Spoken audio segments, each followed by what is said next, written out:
सूर्य को सौर मंडल में क्या कहते हैं? प्रधान कहते हैं। सौर मंडल का प्रधान किसे कहते हैं? सूर्य को। प्रधान किसे कहते हैं? जैसे मान लीजिए हमारे घर का प्रधान कौन है? हमारे पिताजी हैं। पिताजी का अस्तित्व है जी। पिताजी है तो सब कुछ है, हर व्यवस्थाएं चलनी है। जिस घर में पिताजी नहीं होते उस घर की व्यवस्थाएं क्या होती हैं? अटरंडम होती हैं। उनके रहने पर हर व्यवस्थाएं अच्छी चलेंगी, आपको मालूम है। तो जिस तरह पिता का महत्व घर में बहुत ज़्यादा होता है, उस तरह सौर मंडल में पिता का महत्व क्या है? यहाँ पर सूर्य का है। सूर्य को एक तरह का पिता मान लीजिए, प्रधान मान लीजिए। अगर चलिए आकाश पिंडों में तारे, ग्रह, उल्का पिंड, धूमकेतु वगैरह सब आते हैं, तो इनमें सूर्य को क्या माना जाता है? प्रधान मानते हैं। क्यों? कि सूर्य के अस्तित्व के कारण ही ये सारे सौरमंडल की संरचना है। अगर सूर्य नहीं होगा तो सारी संरचनाएं क्या हो जाएंगी? समाप्त हो जाएंगी, उनका कोई अस्तित्व नहीं है। और सबसे ज़्यादा प्रभाव सूर्य सौरमंडल में सूर्य का किस पर पड़ता है? पृथ्वी पर पड़ता है। हालांकि सौरमंडल में भी सूर्य का प्रभाव है, लेकिन सबसे ज़्यादा महत्वपूर्ण किसके लिए है? पृथ्वी के लिए है। पृथ्वी एकमात्र ऐसा ग्रह है, आपको मालूम होगा 8 ग्रहों में से पृथ्वी एक ऐसा ग्रह है जिस पर जीवन पाया जाता है। अगर सूर्य ना हो तो आप समझते हैं कि पृथ्वी पर सारी क्रिया क्या हो जाएंगी? रुक जाएंगी।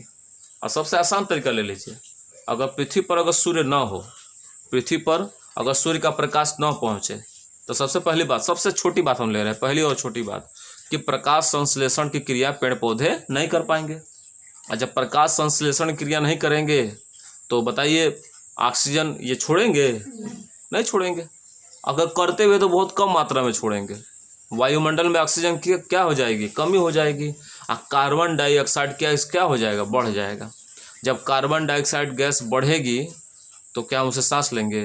कार्बन डाइऑक्साइड गैस हम सांस नहीं लेते। हमारे सांस के लिए किसकी ज़रूरत होती है? ऑक्सीजन की होती है। वायुमंडल में कार्बन डाइऑक्साइड गैस की मात्रा बढ़ जाएगी, जिससे पृथ्वी पर जीवन संभव नहीं होगा। साथ साथ सूर्य की किरणें जो वायुमंडल में ऑक्सीजन गैस के रुकावट से रुकती हुई पृथ्वी पहुंचती हैं, और वो सीधी पृथ्वी पहुंच जाएंगी। कारणवश पृथ्वी पर गर्मी इतनी अधिक हो जाएगी कि जीवन संभव नहीं है। ऑक्सीजन की मात्रा घट जाएगी। सभी लोग क्या होंगे? जीव जंतु क्या हो जाएंगे? ऑक्सीजन की अनुपस्थिति में मर जाएंगे। एक छोटे से तरीका भी हमने बताया आपको है। केवल छोटे से तरीके में हम कह सकते हैं कि सूर्य क्या कर रहा है? अपने प्रधान होने का अस्तित्व जमा रहा है कि हाँ, सौर मंडल का प्रधान किसको कहेंगे? सूर्य को कहेंगे, अन्य को नहीं कहेंगे। और केवल पृथ्वी के लिए नहीं, अन्य ग्रहों के लिए भी, जो उल्का पिंड हैं, जो धूमकेतु हैं, जो अन्य पिंड हैं जिन्हें आकाश पिंड कहते हैं, उनकी गतिविधियों के लिए भी कौन उत्तरदायी होता है? सूर्य का है। अगर सूर्य नहीं है तो सौरमंडल का अस्तित्व क्या हो जाएगा? खत्म हो जाएगा। सूर्य के बारे में तो आप जानबे करते हैं कि सूर्य एक प्रकार का क्या है? आग का गोला है। यह बहुत बड़े आकार में पाया जाता है। इसका जो आप तो वेट थोड़ा याद कर लीजिए, इसको अपने जीके के लिए याद करना। सूर्य का द्रव्यमान होता है 2 × 10⁻30 kg।